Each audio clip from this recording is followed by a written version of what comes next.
Qual é o modelo da religião perfeita? Ou da religião do partido mais correto? Nenhuma. Nos tempos de Jesus, existia o partido religioso dos fariseus, dos saduceus, dos armênios e também dos zelotes. Mas todos são partidos religiosos, grupos religiosos. Mas Jesus não é uma religião e não veio formar um grupo religioso. Ele veio para se doar, para dar vida, para se introduzir para dentro da humanidade. O eterno soberano se introduziu para dentro da humanidade de Cristo. O Verbo se tornou carne, mesclou com a humanidade para anunciar a verdade, a verdadeira palavra ambulante.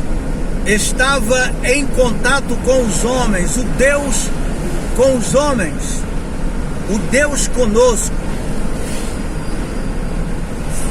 Mas os homens da religião, do sistema da religião, dos partidos religiosos, que mataram e crucificaram e rejeitaram a vida, rejeitaram a palavra da vida, a palavra encarnada, preferindo estar com as escrituras, o ensinamento dos patriarcas como Abraão, Moisés, os reis, que apontava tudo para o cumprimento das escrituras, que é o Verbo eterno de Deus, a palavra, o Deus encarnado entre os homens. Eles ficaram com o ensinamento, as escrituras sagradas, que apontava para Jesus, mas não quiseram Jesus, porque Jesus não faz parte da religião. E a Bíblia, ela é o cabeça de todas as religiões. Todas as religiões, ou seja, quase todas as religiões têm por base a Bíblia, texto da Bíblia, textos isolados. Então, quando você chega em Cristo Jesus, o Verbo eterno de Deus, não a palavra revelada por sonho ou por visões, mas a própria palavra encarnada falando, e eles não quiseram crer. Preferiram crer na letra, na lei, do que no próprio Cristo, a palavra, o Verbo eterno de Deus. Nenhum dos apóstolos criaram grupos religiosos. Paulo não criou nenhum grupo, nenhuma igreja no singular. Ele fundou pessoas, ou seja, ele pregou o Evangelho e levou as pessoas a Cristo, formando Cristo dentro das pessoas. Então todas essas pessoas na comunidade, seja ela em Coríntios, Éfeso, Gálatas ou Filipenses, Colossenses, era formado aquele grupo, e ele chamava de igreja, porque todo grupo que adere o Senhor Jesus como Senhor e que recebe a revelação do Eterno sobre a sua vida, ele faz parte do corpo de Cristo, faz parte da igreja de nosso Cristo Salvador. Então a igreja é uma só. Tanto a comunidade que estava em Éfeso, em Colossenses, Filipenses, é uma só. E ele sentia o mesmo sentimento como em Atos dos Apóstolos, nos primórdios da igreja.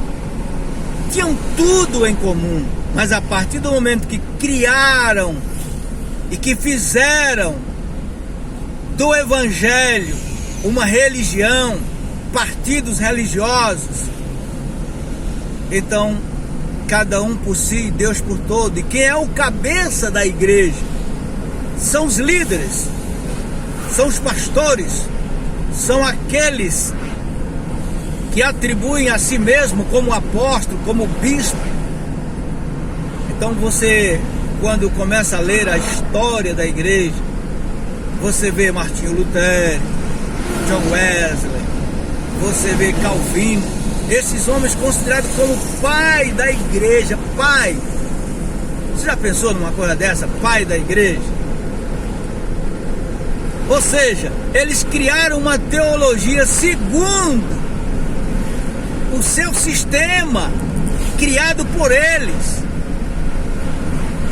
Eles criaram uma doutrina segundo a vontade dele, o querer dele, a ideia dele, o pensamento dele, baseado nas escrituras. Mas a igreja não é esse aglomeramento de religião, desse sistema religioso que está aí, seja ele pentecostal, neopentecostal ou não pentecostal. A igreja do Senhor é todos aqueles que foram batizados em um espírito, formando o corpo vivo de Cristo, um organismo vivo, e não uma organização com templo, porque toda religião precisa de um templo, de um lugar para adorar a Deus. Mas Jesus disse que não precisa de um lugar, de um templo, porque os verdadeiros adoradores adoram o Senhor em espírito e em verdade.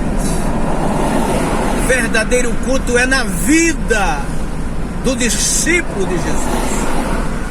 A verdadeira adoração é no coração, é na vida do verdadeiro cristão. Então, todos esses grupos religiosos não passam de uma religião, seja ela qual for, porque Jesus não se filiou a nenhum grupo religioso, e Jesus não pertence aos grupos religiosos. Jesus pertence àquele que está entronizado dentro do coração daquele discípulo, daquele servo, que atém a ele como santuário, como morada, como casa de Deus, como tabernáculo de Deus, como santuário do Deus vivo.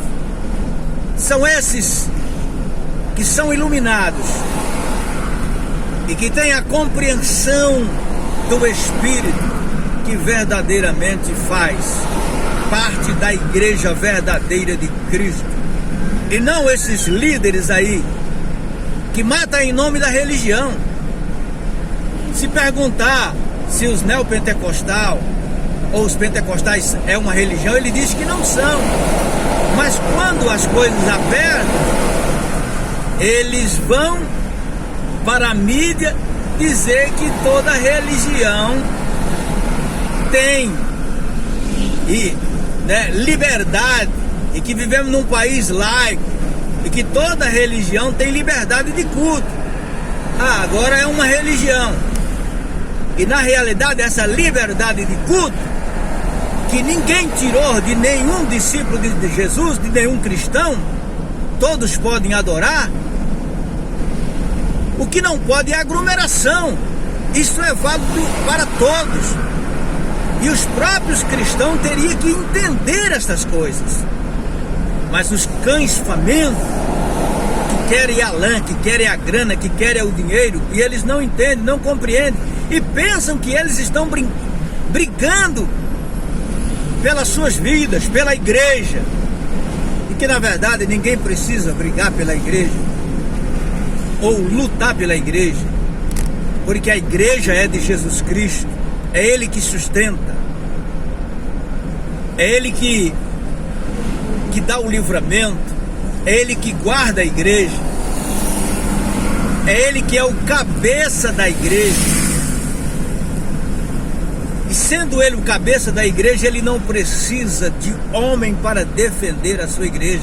O que eles estão defendendo é as suas denominações, é o meio de ganhar dinheiro, de oferta, de dízimo.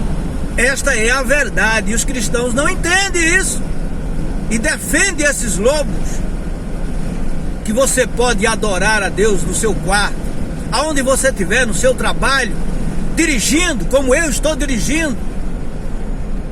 Quando nós nos acordamos, começa o culto, começa a adoração a Deus, o louvor e a gratidão por estarmos vivos e sabermos que a vida dele flui de nós e que rios de água viva fluem do nosso interior e que somos os verdadeiros templos e santuário do Deus vivo e que Deus não habita em templos feitos por mãos humanas.